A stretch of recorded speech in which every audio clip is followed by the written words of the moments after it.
যে গ্রামে সূর্য ডুবে যাওয়ার পর মানুষ দরজা জানালা বন্ধ করে নিঃশ্বাস আটকে বসে থাকে, যে গ্রামের রাস্তায় মাঝরাতে কফিন কাঁধে মৃত মানুষের মতো কিছু একটা হেঁটে বেড়ায়, আর ভুল করে কেউ যদি তাদের চোখের দিকে তাকিয়ে ফেলে তাহলে পরদিন তার লাশও আর সম্পূর্ণ অবস্থায় পাওয়া যায় না।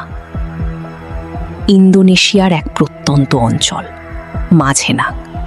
৮০-র দশকের এই গ্রামটার মাটির নিচে চাপা পড়ে আছে অসংখ্য রক্তাক্ত ইতিহাস, অভিশাপ আর অদ্ভুত মৃত্যু। বহু বছর আগে এখানকার এক ভয়ঙ্কর হত্যাকাণ্ডের পর থেকে গ্রামবাসীরা বিশ্বাস করে রাত নামলেই মৃতরা আবার জেগে ওঠে, আর সেই আতঙ্কের কেন্দ্রবিন্দুতে আছে এক মেয়ে, জিয়া।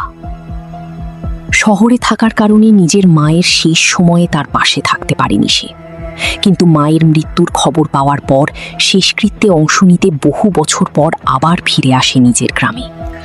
আর ঠিক তার গ্রামের মাটিতে পা রাখার মুহূর্ত থেকেই যেন বহুদিন ঘুমিয়ে থাকা কোনো অশুভ শক্তি আবার জেগে ওঠে। কারা এই কফিন বহনকারী আতঙ্ক? কেন পুরো গ্রাম তাদের ভয়ে কাঁপে? আর জিয়ার পরিবারের সাথেই বা এই অভিশাপের সম্পর্ক কি? আজকের গল্প ইন্দোনেশিয়ান হরর থ্রিলার ক্রোমেলিও। ঘটনার শুরু ইন্দোনেশিয়ার ইস্ট জাভা অঞ্চলে ৮০-র দশকে। সেই সময়ে এলাকা জুড়ে একের পর এক রহস্যময় হত্যাকাণ্ড ঘটছিল।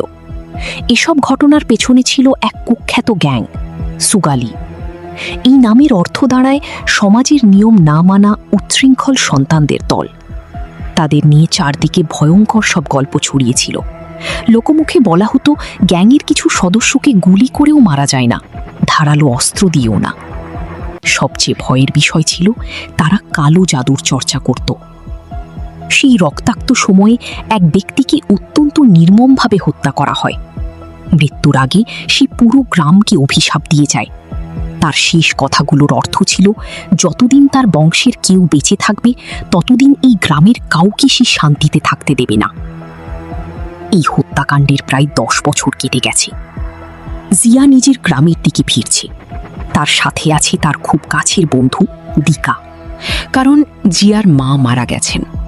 পথ চলার সময় কথোপকথনে জানা যায় বহু বছর ধরে জিয়াকে এই গ্রামে আসতে নিষেধ করা হয়েছিল, তবুও সে সব বাধা উপেক্ষা করে এবার ফিরছে। আরেকটি বিষয়ও জানা যায়, জিয়ার বাবা গত ১০ বছর ধরে নিখোঁজ। আজ পর্যন্ত তার কোনো খোঁজ পাওয়া যায়নি। সেদিনের আবহাওয়াও যেন অস্বাভাবিক ছিল। আকাশ মেঘে ঢেকে আছে, চারপাশে এক ধরনের অদ্ভুত চাপা অস্থিরতা। আকাশে উড়তে থাকা পাখিগুলোও যেন অকারণে ছটফট করছিল, যেন তারা এমন কিছুর আগাম আভাস পাচ্ছে যা খুব শিগগিরই ঘটতে চলেছে। দীর্ঘ পথ পেরিয়ে অবশেষে জিয়া আর দিকা মাঝেনাং গ্রামে পৌঁছে যায়, কিন্তু গ্রামে ঢোকার সাথে সাথেই আকাশে প্রচণ্ড বজ্রপাত শুরু হয়। জিয়ার মায়ের দাফন ইতিমধ্যেই সম্পন্ন হয়ে গেছে। জিয়াকে দেখেই তার নানা দানাঙের মুখ ভারী হয়ে যায়। তার চোখে মুখে স্পষ্ট অস্বস্তি, যেন জিয়ার ফিরে আসা তাকে ভীষণ দুশ্চিন্তায় ফেলে দিয়েছে। জিয়াও সেটা বুঝতে পারে। মনে হয় তার নানা যেন তাকে এখানে দেখতে চাইছেন না। বাড়িতে ফিরতেই দানাং কঠিন গলায় বলে ওঠে, তোকে তো বলেছিলাম এখানে আসবি না, আর সাথে করে আবার কাকে নিয়ে এসেছিস? জিয়া বিস্মিত হয়ে বলে, আমার মা মারা গেছেন, আমি কি তাহলে আসতাম না? দানাং ঠান্ডা গলায় জানিয়ে দেয়, দাফন শেষ হয়ে গেছে, এখন তুই আবার শহরে ফিরে যেতে পারিস।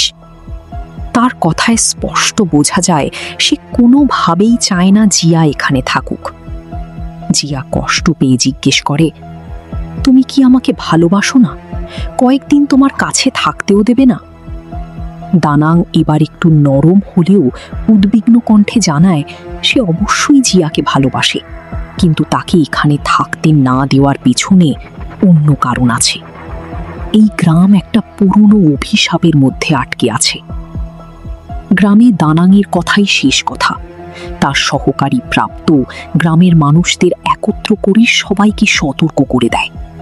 সে জানায়, ইডার মেয়ে গ্রামে ফিরে এসেছে, তোমরা সবাই জানো এর মানে কি। তোমাদের সন্তানদেরও নিশ্চয়ই সব বলেছ। তারপরও আবার বলছি, আজ রাতে কেউ ভুলেও ঘর থেকে বের হবে না। একজন গ্রামবাসী ভয়ে জিজ্ঞেস করে, তাহলে নামাজ পড়ব কিভাবে? প্রাপ্ত বিরক্ত গলায় বলে, একদিন ঘরে নামাজ পড়লে কিছু হবে না, আমি যেমন বলছি ঠিক তেমনটাই করবে। আর যদি ভুল করে তাদের সামনে পড়েও যাও, কখনো তাদের চোখের দিকে তাকাবে না। তবে গ্রামের পুলিশের লোকজন এসব মানতে নারাজ। তাদের তো রাতের পাহারা দিতেই হবে। কিন্তু ততক্ষণে পুরো গ্রামে আতঙ্ক ছড়িয়ে পড়ে গেছে। এদিকে জিয়া নিজের মায়ের কাপড় নিয়ে বসে আছে। কাপড়ের গন্ধে যেন সে মায়ের উপস্থিতি অনুভব করছিল, কিছুটা শান্তিও পাচ্ছিল। হঠাৎ উপরের দিক থেকে একটা রাবারের বল গড়িয়ে নিচে এসে পড়ে। সে উপরে গিয়ে দেখে একটা দোলনা চেয়ার নিজে নিজে দুলছে। জিয়া সেটা থামাতে এগিয়ে যায়, কিন্তু ঠিক তখনই পিছনের একটা পুরনো ট্যাঙ্কের ভেতর থেকে অদ্ভুত শব্দ ভেসে আসে। সে এগিয়ে গিয়ে দেখে ট্যাঙ্কটায় তালা মারা। ঠিক সেই সময় দানাং সেখানে এসে উপস্থিত হয়। সে জিজ্ঞেস করে, তোর ব্যাগ এখনো গোছানো হয়নি কেন? জিয়া ট্যাঙ্কের দিকে তাকিয়ে জানতে চায়, এর ভেতরে কি আছে?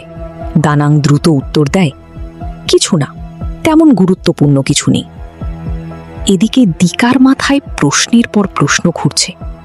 কেন জিয়ার নানা এত মরিয়া হয়ে তাকে এখান থেকে সরিয়ে দিতে চাইছে? জিয়া নিচু স্বরে দিকাকে জানায়, তারা ভাবে আমি এখানে থাকলে আমার বাবা আবার ফিরে আসবে। দিকা আরও কিছু জানতে চাইলে জিয়া তাকে চুপ করতে বলে। তারপর ধীরে ধীরে জানায়, তার বাবার নিখোঁজ হওয়ার ঘটনাটা তার কাছে সন্দেহজনক মনে হয়। গত বছর তার মা বারবার তাকে দেখতে চাইছিলেন। মনে হচ্ছিল তিনি তাকে কোনো গুরুত্বপূর্ণ কথা বলতে চান। কিন্তু দানাং কোনোভাবেই জিয়াকে গ্রামে আসতে দেয়নি। সবসময় বলেছে এখানে এলেই বড় বিপদ হবে। সেই কারণেই এতদিন সে আর আসেনি। জিয়া এরপর দিকার কাছে ক্ষমাও চেয়ে নেয়, কারণ না জেনেই সে তাকে এমন এক ভয়ঙ্কর পরিস্থিতির মধ্যে নিয়ে এসেছে। এরপর সন্ধ্যা নামতে শুরু করে। আকাশে কালো মেঘ জমে ওঠে। বারবার বজ্রপাত হচ্ছে। পরিবেশ ক্রমেই ভারী হয়ে উঠছে। যে গাড়িতে করে জিয়া শহরে ফিরে যাওয়ার কথা ছিল, হঠাৎ দেখা যায় সেটা টায়ার পাংচার। এখন বিপদ হলো, এমন নির্জন এলাকায় এই রাতে মেকানিক কোথায় পাওয়া যাবে? দানাং তখন স্পষ্টভাবেই আতঙ্কিত। সে দুজনকে সাবধান করে বলে, পিছন থেকে কেউ ডাকলেও ভুলেও ফিরে তাকাবি না। জিয়া বিরক্ত হয়ে বলে, এত বাড়াবাড়ির কি আছে? আমরা তো মাত্র এক রাত থাকবো। কিন্তু দানাং ভীষণ সিরিয়াস। সে বলে, তোদের বাঁচানোর চেষ্টা করছি। এরপর দানাং আর দিকা সাহায্যের খোঁজে বের হয়। দানাং বলে, তুই ওই দিকটা দেখ, আমি সামনের রাস্তা দিয়ে যাচ্ছি। অন্যদিকে গ্রামের পুলিশ পাহারা দিচ্ছে। তাদের ধারণা আজও হয়তো কিছুই হবে না। চারপাশ অস্বাভাবিকভাবে শান্ত। তারা ঠিক করে আর আধ ঘন্টা পাহারা দিয়ে বাড়ি ফিরে যাবে। এদিকে জিয়া বাড়িতে একা বসে আছে।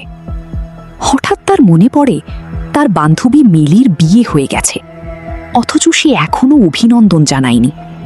সে ফোন করে মিলির কাছে ক্ষমা চায়, জানায় মায়ের মৃত্যুর কারণে বিয়েতে আসতে পারেনি। অন্যদিকে দিকা সাহায্যের জন্য চারপাশে ঘুরছে, কিন্তু আশেপাশে জঙ্গল ছাড়া আর কিচ্ছু নেই। একটা জায়গায় বসে সে সিগারেট ধরায়, হাতে থাকা ডায়েরিটা খুলে বসে। আজকের দিনটা তার ভালোই কেটেছে, কারণ জিয়া তার সাথে ছিল। মনে মনে সে জিয়াকে ভালোবাসে, কিন্তু কোনোদিন সাহস করে বলতে পারেনি। আকাশের অবস্থা দেখে মনে হচ্ছে যে কোনো মুহূর্তে বৃষ্টি নেমে যাবে। ঠিক তখনই ডায়েরির পাতা উল্টাতে গিয়ে দিকা একটা অদ্ভুত আঁকা দেখতে পায়, কিন্তু সে নিশ্চিত এই ছবিটা সে আঁকেনি। ডায়েরি থেকে চোখ সরাতেই সামনে কালো ছায়ার মতো দুটো পা দেখতে পায় সে। ভয়ে কেঁপে ওঠে, কিন্তু কিছুক্ষণ পর নিজেকেই বোঝায় হয়তো চোখের ভুল। তারপর সে আতঙ্কিত কণ্ঠে দানাংকে ডাকতে শুরু করে। ঠিক তখনই পুরো গ্রামের বিদ্যুৎ চলে যায়। মুহূর্তের মধ্যেই পুরো মাঝেনাং গ্রাম অন্ধকারে ডুবে যায়। আর সেই অন্ধকারের বুক চিরে ধীরে ধীরে এগিয়ে আসতে থাকে এক ভয়ঙ্কর মিছিল। চারদিকে ঘন কুয়াশা, কুয়াশার ভেতর দিয়ে দেখা যায় কয়েকজন মানুষ কফিন কাঁধে নিয়ে হাঁটছে। তাদের চলার ভঙ্গি স্বাভাবিক নয়, একদম যান্ত্রিক, যেন তারা জীবিত মানুষ না, বরং মৃত কোনো সত্তা। গ্রামের এক পুলিশ সদস্য দূর থেকে তাদের দেখে চিৎকার করে ওঠে, এই কারা তোমরা, এই সময় কোথায় যাচ্ছ?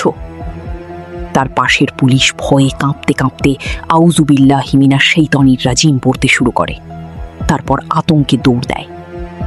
আর ঠিক সেই মুহূর্তেই সেই কফিন বহনকারীরা তার সামনে এসে দাঁড়ায়। ভয়ে সে বিকট চিৎকার করে আবার দৌড়াতে শুরু করে। অন্যদিকে মিলির মাও সেই ভয়ঙ্কর মিছিল দেখতে পায়। তিনি তাড়াহুড়ো করে ঘরে ঢুকে নিজের মেয়ে মিলিকে একটা আলমারির ভেতরে লুকিয়ে ফেলেন। কাঁপা গলায় তিনি বলেন, যাই হোক না কেন বাইরে বের হবি না। এদিকে দিকা গাড়ির পাশে লুকিয়েছিল। হঠাৎ জিয়া এসে জিজ্ঞেস করে, এখানে কি করছো? কোনো উত্তর না দিয়ে দিকা জিয়ার হাত ধরে টেনে নিয়ে যেতে শুরু করে। জিয়া অবাক হয়ে বলে, থামো, কি হয়েছে? দিকা আতঙ্কে কাঁপতে কাঁপতে বলে, এই গ্রামের মধ্যে কিছু একটা আছে, আমি নিজের চোখে দেখেছি, এখানে আর এক সেকেন্ডও থাকা যাবে না। জিয়া অবিশ্বাসের সুরে জিজ্ঞেস করে, তুমি কি দেখেছ? দিকা এবার স্পষ্টভাবে জানায় সে একটা কফিন বহনকারী দল দেখেছে, আর তারা কোনো মানুষ না, তারা মৃত। সে একেবারে সিরিয়াস গলায় বলে, আমি মজা করছি না, সত্যিই দেখেছি। আর তুমি কেন গাড়ির টায়ারটা ইচ্ছে করে পাংচার করলে? এখন আমরা এখান থেকে পালাবো কিভাবে? তখন বোঝা যায় জিয়া ইচ্ছা করেই টায়ার নষ্ট করেছিল, কারণ সে আরও কিছুদিন গ্রামে থাকতে চেয়েছিল। অন্যদিকে সেই পুলিশ সদস্য দৌড়াতে দৌড়াতে তার বন্ধু জনের কাছে পৌঁছায়। সে হাঁপাতে হাঁপাতে বলে, তুই আমাকে একা রেখে পালালে কিভাবে? এতদিন যা শুনেছি আজ নিজের চোখে তার প্রমাণ পেলাম। জন তখন গ্রামের মানুষদের সতর্ক করতে ঘণ্টা বাজাতে যাচ্ছিল। ঠিক তখনই সে দেখতে পায় তার সঙ্গী নিজের মাথা নিজেই দেয়ালে আছড়াচ্ছে। একের পর এক আঘাতে তার পুরো মাথা রক্তে ভেসে যায়। সে যন্ত্রণায় চিৎকার করতে করতে বলে, জন, আমাকে বাঁচা। কিন্তু মাথা ঠুকতে ঠুকতেই সেখানেই মারা যায়। জন এতটাই ভয় পেয়ে যায় যে তার শরীর অবশ হয়ে আসে, হাত পা যেন আর কাজ করছে না। হঠাৎ করেই তার একটা হাত শরীর থেকে বিচ্ছিন্ন হয়ে ছিটকে দূরে গিয়ে পড়ে, আর সেটা গিয়ে পড়ে জিয়া আর দিকার সামনে। এই দৃশ্য দেখি দুজনের শরীর কেঁপে ওঠে। ঠিক তখনই কোনো অদৃশ্য শক্তি দিকার গলা চেপে ধরে। সে শ্বাস নিতে পারছিল না। ঠিক সেই সময়ে দানাং সেখানে এসে বাতাসের দিকে গুলি ছোড়ে। গুলির শব্দের পরপরই অদৃশ্য শক্তিটা দিকাকে ছেড়ে দেয়। অন্যদিকে মেলির মা ভয়ে খাটের নিচে লুকিয়েছিলেন। হঠাৎ যেন অদৃশ্যে কেউ তাকে টেনে বের করে আনে, তারপর সজোরে ছুঁড়ে ফেলে দেয় দূরে। এরপর তার গলা চেপে ধরে শূন্যে তুলে ফেলে। এক পর্যায়ে তার পেট চিরে ভেতরের নাড়ি ভুড়ি বের করে আনা হয়। আর পুরো ঘটনাটা আলমারির ভেতর লুকিয়ে থাকা মিলি আতঙ্কে দেখছিল। ভয়ে তার মুখ দিয়ে কোনো শব্দ বের হচ্ছিল না। এদিকে দানাং, জিয়া আর দিকা জঙ্গলের রাস্তা ধরে পালাচ্ছিল। হঠাৎ কেউ যেন দিকার পা ধরে টেনে ধরে। দানাংয়ের কাছে একটা আয়না ছিল। সে সেই আয়নায় তাকিয়ে বুঝতে পারে ওখানে সত্যিই কিছু একটা আছে, কারণ এই অশুভ সত্তাগুলোকে সাধারণভাবে দেখা যায় না, শুধুমাত্র আয়নায় দেখা যায়। কোনো মতে দিকা সেই অদৃশ্য সত্তার হাত থেকে মুক্ত হয়। এরপর জিয়াকে নিয়ে দিকা দৌড়াতে শুরু করে, কিন্তু জিয়া তার নানাকে ফেলে যেতে রাজি নয়। দিকা তাকে বোঝায়, তোমার নানা এখনো বেঁচে আছেন, এতক্ষণে ওরা তার কিছু করতে পারেনি। উনি জানেন কিভাবে বাঁচতে হয়, আমাদের আগে বাঁচতে হবে। তবুও তাদের সামনে বড় সমস্যা, রাতটা কোথায় কাটাবে।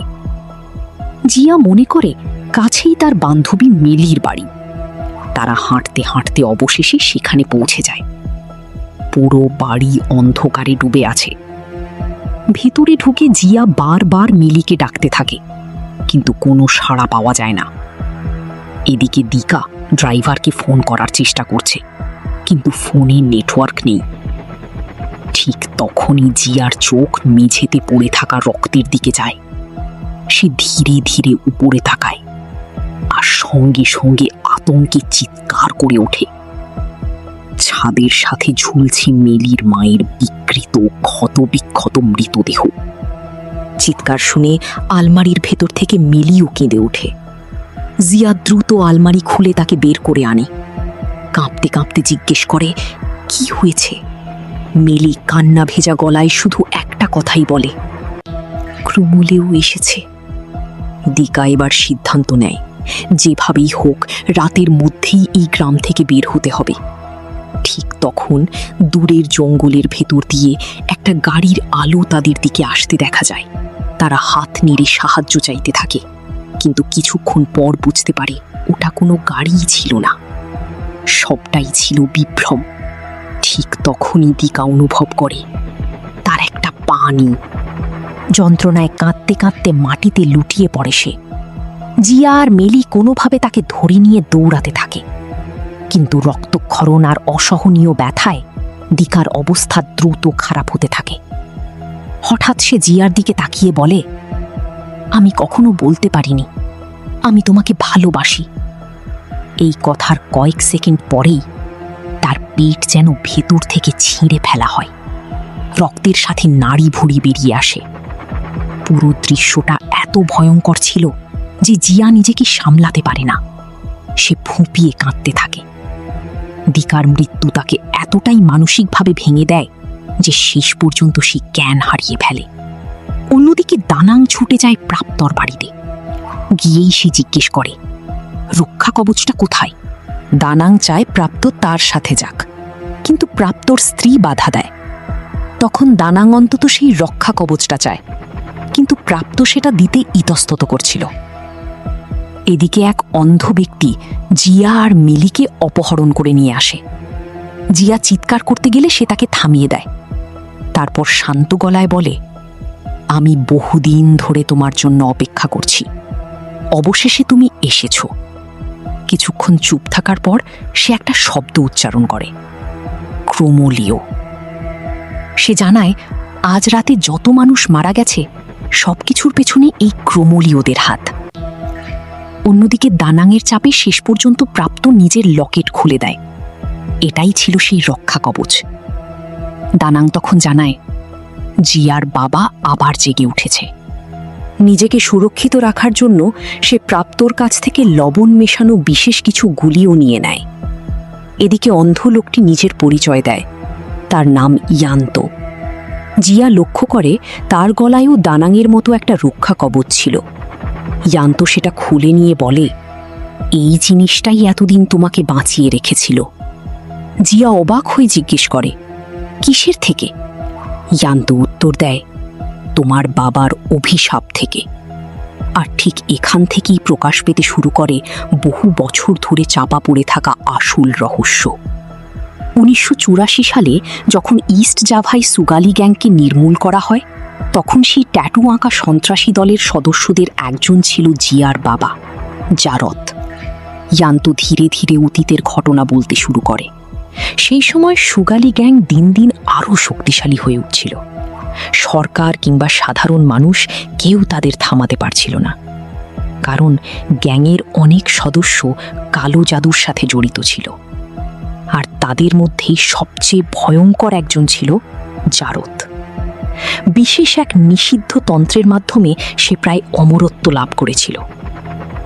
ইয়ান্ত এবার জিয়াকে চমকে দিয়ে বলে, এই সব কিছুর মূল কারণ তোমার নিজের নানা। শুরু থেকেই দানাং জারতকে জামাই হিসেবে মেনে নিতে পারেনি। পরে সে প্রতিপক্ষ দলের সাথে হাত মিলিয়ে ফেলে। জারতের খুব কাছের মানুষ সেজে ধীরে ধীরে তার সব গোপন তথ্য জেনে নেয়। তারপর একদিন তাকে ধরে এনে নিজ হাতে শিরোচ্ছেদ করে হত্যা করে। মৃত্যুর আগে জারত পুরো গ্রামকে অভিশাপ দিয়ে যায়। ইয়ান্ত আরও জানায়, জারতের শিরোচ্ছেদের সময় সেও সেখানে উপস্থিত ছিল। তারপর সে জিয়ার রক্ষা কবচের দিকে তাকিয়ে বলে, এটা তোমার বাবার দাঁত দিয়ে তৈরি। আর সেই কারণেই এত বছর জিয়ার নিরাপদে ছিল। ইয়ান্ত ব্যাখ্যা করে, সেই হত্যাযজ্ঞে যেসব সুগালি সদস্য মারা গিয়েছিল তারা সবাই অশান্ত আত্মায় পরিণত হয়েছে। আর সেই আত্মাগুলোকেই বলা হয় ক্রুমুলেও। এই নামের অর্থ মৃতদেহ বহনকারী, যারা কবর খোঁড়ে কিংবা লাশ নিয়ে ঘুরে। যদি কেউ ভুল করে তাদের চোখের দিকে তাকায়, তাহলে তার অস্তিত্বই বিপন্ন হয়ে যায়। আর এই কারণেই ইয়ান্তু নিজের চোখ নিজেই নষ্ট করে ফেলেছে, যাতে সে কখনো তাদের দেখতে না পায়। অন্যদিকে দানাং যখন প্রাপ্তর বাড়ি থেকে বেরিয়ে যায়, কিছুক্ষণ পর আবার দরজায় কড়া নাড়ার শব্দ শোনা যায়। বাইরে থেকে দানাংয়ের কণ্ঠস্বর ভেসে আসে, প্রাপ্ত, দরজাটা খোলো, কথা আছে। প্রাপ্ত কোনো সন্দেহ না করেই দরজা খুলে বাইরে তাকায়, কিন্তু বাইরে কেউ নেই। ঠিক তখনই পেছন থেকে তার স্ত্রী আতঙ্কিত মুখে হাত নেড়ে কিছু একটা দেখানোর চেষ্টা করে। প্রাপ্ত ঘুরে তাকাতেই দেখে কফিন বহনকারী সেই ভয়ঙ্কর দলটা সরাসরি তাদের বাড়ির দিকে এগিয়ে আসছে। প্রাপ্তর স্ত্রীকে অদৃশ্য কিছু একটা গলা চেপে ধরে শূন্যে তুলে ফেলে। তাদের প্রতিরোধ করার জন্য যে বিশেষ বুলেট দরকার ছিল, সেটাও দানাং নিয়ে গেছে। প্রাপ্ত দৌড়ে পাশের ঘরে গিয়ে অন্য অস্ত্র আনার চেষ্টা করে, কিন্তু ফিরে এসে দেখে তার স্ত্রী আর বেঁচে নেই। ভয় সে বাইরে ছুটে গিয়ে গেট বন্ধ করে দেয়। তারপর ঘুরে দাঁড়াতেই দেখে ঠিক সামনে দাঁড়িয়ে আছে এক ক্রুমুলেও। আতঙ্কে তার পুরো শরীর অবশ হয়ে যায়, আর পরের মুহূর্তেই তার শরীর পা থেকে মাথা পর্যন্ত মাঝ বরাবর দু টুকরো হয়ে যায়। এদিকে দানাং মরিয়া হয়ে জিয়াকে খুঁজছে। সে গাড়ির কাছে পৌঁছে দেখে চারপাশে ছড়িয়ে ছিটিয়ে রয়েছে মৃতদেহ। ঠিক তখনই মেলির জ্ঞান ফিরে আসে। সে বুঝতে পারে তার হাত বাঁধা। অনেক কষ্টে বাঁধন খুলে ফেলার পর সে লুকিয়ে জিয়া আর ইয়ান্তোর কথোপকথন শুনতে শুরু করে। ইয়ান্ত তখন বলছিল, তোমার বাবাকে তোমার নানা 2 টুকরো করে কবর দিয়েছিল। মাথার খুলি এক জায়গায়, শরীর আরেক জায়গায়। তারপর সে আরও জানায়, এই অভিশাপ থামানোর একটাই উপায় আছে। তোমার বাবার খুলি খুঁজে এনে শরীরের সাথে আবার জোড়া লাগাতে হবে। তাহলেই সে রক্ত মাংসের মানুষ হিসেবে ফিরে আসবে। কিন্তু তাকে হত্যা করারও একটাই পথ আছে। তার নিজের রক্তের উত্তরাধিকারীর হাতেই তার মৃত্যু হতে হবে। ইয়ান্ত ব্যাখ্যা করে, দানাং চায় জিয়ার হাত দিয়ে এই অভিশাপের সমাপ্তি ঘটাতে। যদি জিয়া নিজের রক্ত ছুরিতে লাগিয়ে সেই ছুরি দিয়ে জার্তোকে আঘাত করে, তাহলেই সে সত্যিকার অর্থে মারা যাবে। জিয়া গভীর শ্বাস নিয়ে প্রতিশ্রুতি দেয়, সেই অভিশাপ শেষ করবে। কিন্তু ইয়ান্ত সেটা চায় না, কারণ সেও একসময় সুগালি গ্যাংয়ের সদস্য ছিল। তার মনে এখনো সেই ক্ষোভ রয়ে গেছে। যেদিন তাদের মানুষগুলোকে হত্যা করা হচ্ছিল, পুরো গ্রাম নীরব দর্শকের মতো দাঁড়িয়েছিল। ইয়ান্ত চায় এই গ্রামের সবাই ধীরে ধীরে কষ্ট পেয়ে মরুক। এই বলে সে জিয়ার দিকে বন্দুক তাক করে, কিন্তু ঠিক তখনই সেখানে এসে হাজির হয় দানাং। ইয়ান্ত আর দানাংয়ের মধ্যে প্রচণ্ড ধস্তাধস্তি শুরু হয়ে যায়। এক পর্যায়ে জিয়া সুযোগ পেয়ে সেখান থেকে বেরিয়ে আসে। দানাং তাকে নিয়ে পালানোর চেষ্টা করে, কিন্তু এবার জিয়া আর চুপ থাকতে রাজি নয়। সে সরাসরি জিজ্ঞেস করে, সব সত্যি বলো, আসলে কি ঘটেছিল? দানাং প্রথমেই কিছুই বলতে চায় না। সে শুধু বলে, আমাকে বিশ্বাস কর, পরে সব বলবো। কিন্তু জিয়া জিদ ধরে বসে। তখন দানাং বাধ্য হয়ে বলতে শুরু করে। সে জানায়, তোমার বাবা কখনোই ভালো মানুষ ছিল না। সে কালো জাদু করত, একটা সন্ত্রাসী দলের সদস্য ছিল। আরও বলে, তোমার মা সত্যিটা জানার পর ওকে ঘৃণা করতে শুরু করেছিল। সে শুধু গ্রামে অশান্তি সৃষ্টি করেনি, বড় এক সন্ত্রাসী গোষ্ঠীর সাথেও জড়িয়ে পড়েছিল। দানাংয়ের দাবি, তাকে হত্যা করার জন্য তার উপর প্রচণ্ড চাপ ছিল। সে না মারলে অন্য কেউ মেরে ফেলত। কিন্তু জিয়া এসব শুনতে রাজি নয়। সে চোখ ভেজা কণ্ঠে বলে, আমি শুধু এইটুকুই জানি, ছোটবেলায় বাবা আমাকে খুব ভালোবাসত। অন্তত নিজের পরিবারকে সে ভালোবাসত। তাকে মেরে ফেলার অধিকার তোমার ছিল না। কথা বলতে বলতেই জিয়া নিজের গলার রক্ষা কবচটা ছিঁড়ে ফেলে। আর ঠিক সেই মুহূর্তেই চারপাশের বাতাস বদলে যায়। হঠাৎ করেই ক্রমলেওরা জিয়ার দিকে ঝাঁপিয়ে পড়ে। দানাং তাকে বাঁচানোর চেষ্টা করে, কিন্তু বুঝতে পারে সাধারণভাবে আর কিছু করা সম্ভব নয়। এখন একটাই উপায়, জারদকে পুরোপুরি ফিরিয়ে আনা। সে দ্রুত গ্যারেজের ভেতরে ছুটে যায়। সেখানে ছাদের উপরে ঝুলিয়ে রাখা ছিল জারদের শরীর। অন্যদিকে ক্রমলেওরা ধীরে ধীরে জিয়ার দিকে এগিয়ে আসছিল। এক পর্যায়ে তারা এতটাই কাছে চলে আসে যে জিয়া ভয়ে কাঁপতে কাঁপতে তাদের কফিনের ভেতর তাকায়। আর সেখানে যা দেখে তাতে তার বুক হিম হয়ে যায়। কফিনের ভেতরে শুয়ে আছে তার নিজের মৃতদেহ। ঠিক তখনই অদৃশ্য দুটো হাত তার গলা চেপে ধরে। সে সামনে তাকিয়ে দেখতে পায় এক ভয়ঙ্কর রাক্ষস সদৃশ অবয়ব। সেটা আসলে তার বাবা জারদ। জিয়া কষ্ট করে বলে ওঠে, বাবা, আমি জিয়া। কিন্তু জারদ যেন তাকে চিনতেই পারছে না। এদিকে দানাংশী তালাবদ্ধ ট্যাঙ্কটা টেনে নিয়ে আসে। এবার প্রকাশ পায় ট্যাঙ্কের ভেতরে লুকানো ছিল জারদের অর্ধেক মাথা। সে খুলিটা শরীরের সাথে মিলিয়ে জায়গা মতো বসিয়ে দেয়। তারপর রক্ষা কবচ ভেঙে ভেতর থেকে দাঁতগুলো বের করে জারুতের মুখে ঢুকিয়ে দেয়। ঠিক সেই সময় পেছন থেকে ইয়ান্ত এসে দানাংয়ের ঘাড়ে আঘাত করে। আঘাতে তার ঘাড় কেটে রক্ত পড়তে শুরু করে। আর সেই রক্ত ঝরার মুহূর্তেই জারুতের আত্মা নিজের শরীরে ফিরে আসে। সে আবার জীবিত হয়ে ওঠে। ইয়ান্ত তখন তার বাঁধন খুলে দেয়। মুক্ত হওয়ার পর ইয়ান্ত হাঁটু গেড়ে বসে প্রাণ ভিক্ষা চাইতে থাকে। কিন্তু সদ্য পুনর্জীবিত জারদ কোনো কথা না বলে তার শরীরের তাজা রক্ত পান করতে শুরু করে।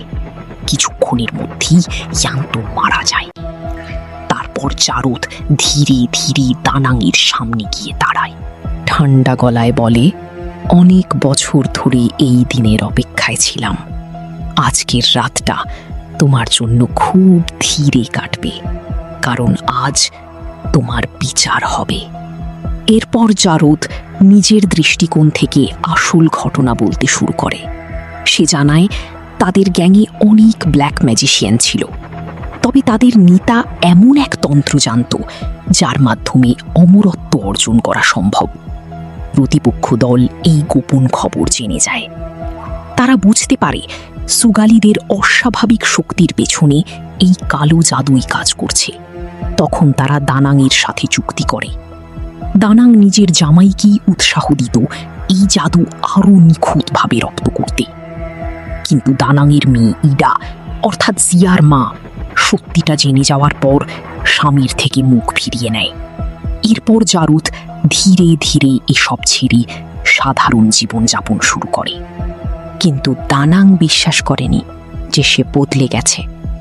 সে মনে করত জারদ এখনো আগের মতোই বিপজ্জনক।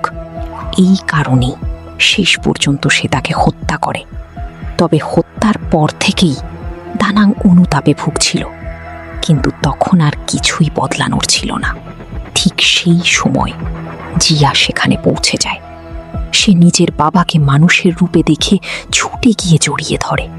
কান্না ভেজা গলায় বলে, নানার উপর তোমার রাগ থাকতেই পারে, কিন্তু তাকে ক্ষমা করে দাও। কিন্তু জারুদ তার দিকে তাকিয়ে বলে, তুমি ঠিক তোমার মায়ের মতো হয়েছ। সেও সবাইকে ক্ষমা করতে চাইতো, কিন্তু কিছু মানুষ ক্ষমার যোগ্য নয়।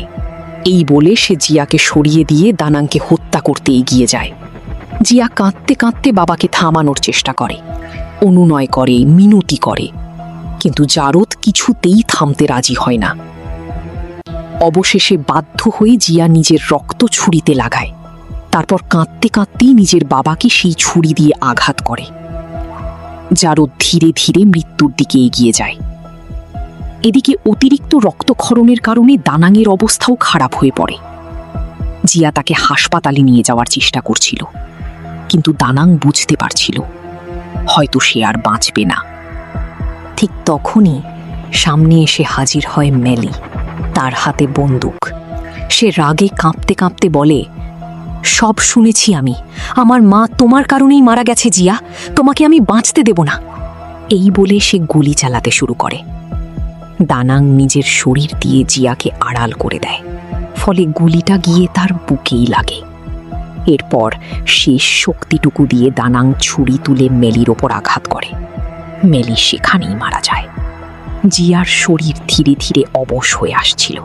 সে বুঝতে পারছিল সেও হয়তো মারা যাবে, কিন্তু ঠিক তখনই সে একটা সিদ্ধান্ত নেয়। যে ছুরি দিয়ে সে তার বাবাকে হত্যা করেছিল, সেই ছুরিতে লেগে থাকা রক্ত সে নিজের জিভ দিয়ে চেটে নেয়।